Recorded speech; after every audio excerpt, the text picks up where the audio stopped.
Warm winter pasta soups. There's nothing like a hot bowl of homemade soup in the winter months.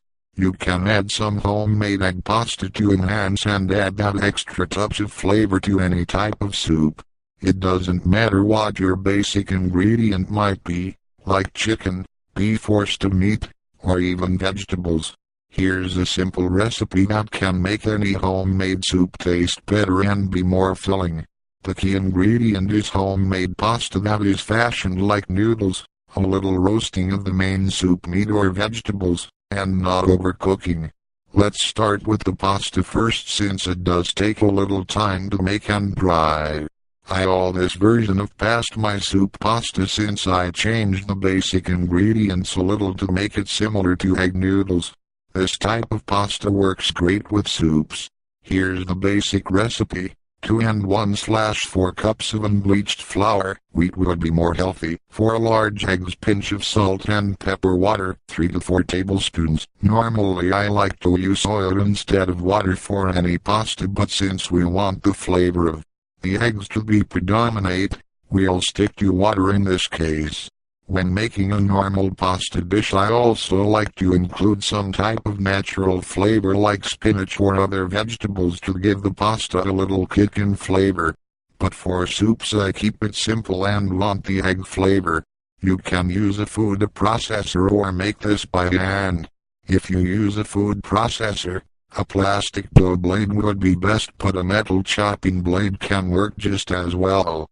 Combine the dry ingredients in your food processor bowl and pulse a few times to mix. Whip the 3 eggs to blend the whites and yolks. Then use the food processor at low speed and slowly add the eggs in and continue until the dough becomes a ball and works away from the edge of the bowl. Now you need to start kneading the dough until the dough becomes smooth and elastic. Make sure you sprinkle powder on the work surface and the dough to keep it from sticking, and don't tally since we used water instead of oil and it has a tendency to dry out quicker. This usually takes about 10 to 15 minutes.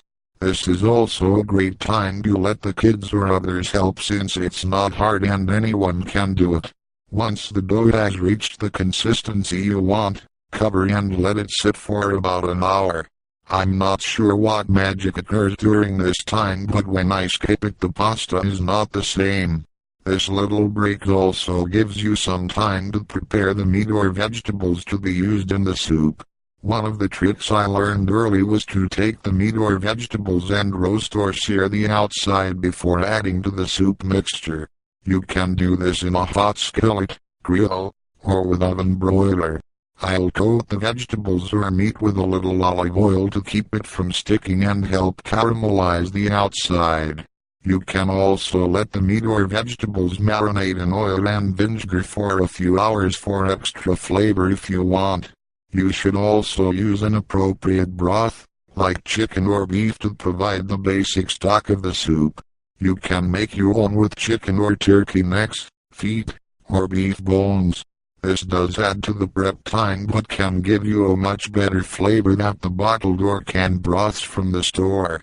If you do buy the broth, make sure you check the ingredients to see that no nasty chemicals have been added to enhance the shelf life or expand the flavor.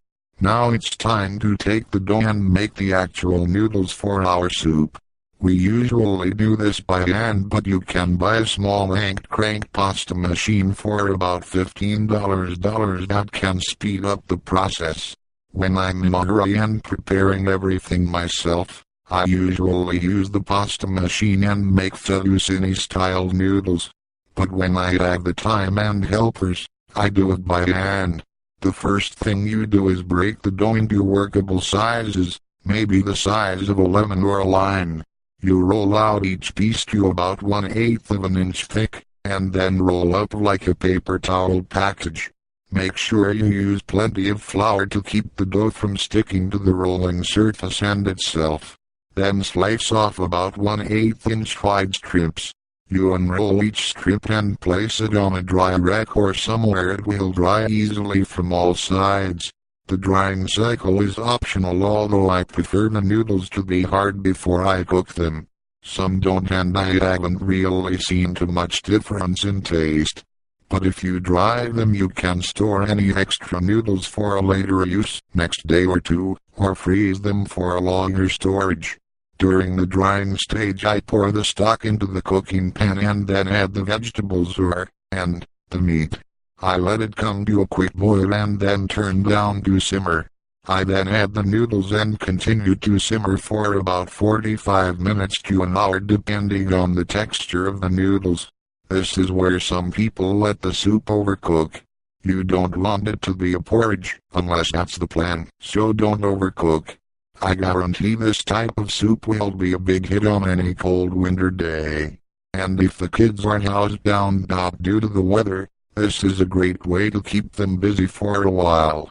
We usually stretch it out when we need something for the kids to do, but you can really make this from start to finish in a few hours.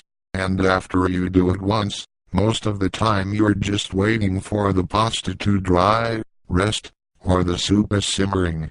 You could make this type of soup any time of year, but it really is great for the winter months.